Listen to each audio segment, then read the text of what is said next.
morfologi itu? Morfologi merupakan cabang linguistik yang mengkaji morfem dan kombinasinya. Sedangkan morfem itu sendiri adalah satuan bentuk bahasa terkecil yang mempunyai makna relatif stabil dan tidak dapat dibagi atas bagian yang bermakna lebih kecil.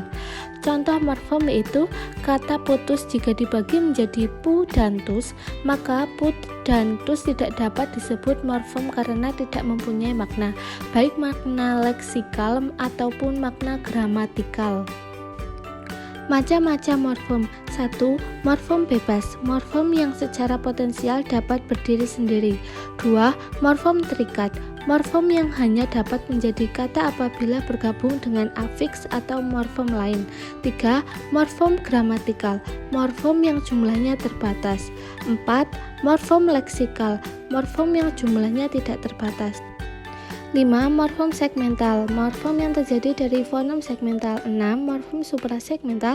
7. Morfem terbagi. 8. Morfem terikat. Dan 9. Morfem unik. Proses morfologi. Afiksasi. Afiksasi merupakan bentuk terikat yang apabila ditambahkan pada kata dasar atau bentuk dasar akan mengubah makna gramatikal atau bentuk terikat yang dipakai untuk menurunkan kata imbuhan. Jenis-jenis afiksasi. 1. Prefiks, 2. Infiks, dan 3. Sufiks. Reduplikasi. Reduplikasi atau pengulangan merupakan proses pembentukan kata dengan cara mengulang kata dasar baik sebagian maupun keseluruhan. Macam-macam reduplikasi. 1. Keseluruhan, pengulangan kata dasar atau bebas tanpa penambahan apapun. 2. Sebagian atau parsial, pengulangan sebagian bentuk fisik morfem dasar. 3. Perubahan bunyi, pengulangan yang menyebabkan morfem dasar mengalami perubahan fenom. 4. Perimbuhan, pengulangan kata dasar secara keseluruhan dengan penambahan afiks. Dan kelima, semu, kata dasar yang memang bentuknya terdiri atas dua kata. Contohnya dapat dilihat di bawah pengertian. Perubahan inter, pembentukan kata melalui perubahan pada bentuk dasar morfem itu sendiri atau regular verb.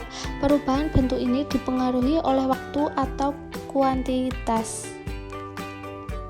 Contohnya, waktu kini sama dengan call, waktu lampau sama dengan called, artinya memanggil. Suplesi, pembentukan kata secara suplesi sebenarnya hampir sama dengan perubahan inter. Hanya saja proses morfologis melalui suplesi benar-benar menghasilkan bentuk baru yang berbeda dari bentuk sebelumnya atau irregular verb.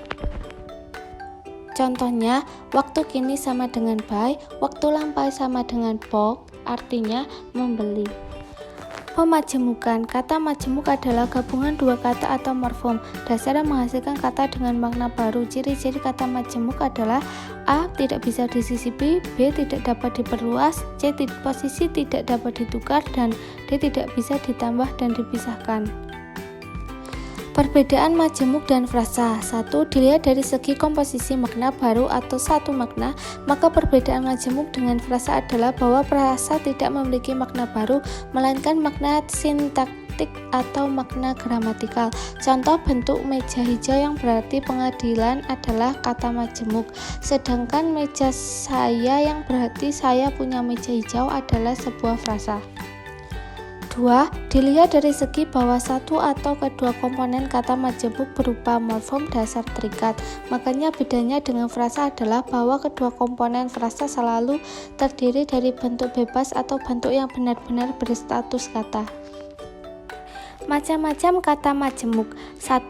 Endosentris atributif merupakan kata majemuk yang disusun dengan konstruksi sama dengan salah satu atau semua unsur pembentuknya. Kata-kata yang termasuk endosentris atributif adalah A. Kelompok endosentris atributif yang pertama, B. Kelompok idiom serta metafora yang sudah mati, C. Kelompok kata yang sudah membeku atau sedang dalam proses membeku, D. Kelompok kata majemuk yang salah satu unsurnya bersifat terikat. 2. Endosentris koordinatif terjadi bila kedua unsur pembentuknya sederajat kedudukannya. Contoh, pecah belah, tanah air, kaki tangan, dan sendera tari. 3. Eksosentris. Kata majemuk endosentris koordinatif ini terjadi bila kedua unsur pembentuknya sederajat kedudukannya. Contoh, pecah belah, tanah air, kaki tangan, dan sendera tari. Tata cara penulisan kata majemuk dibedakan menjadi 2, yaitu 1. Terpisah.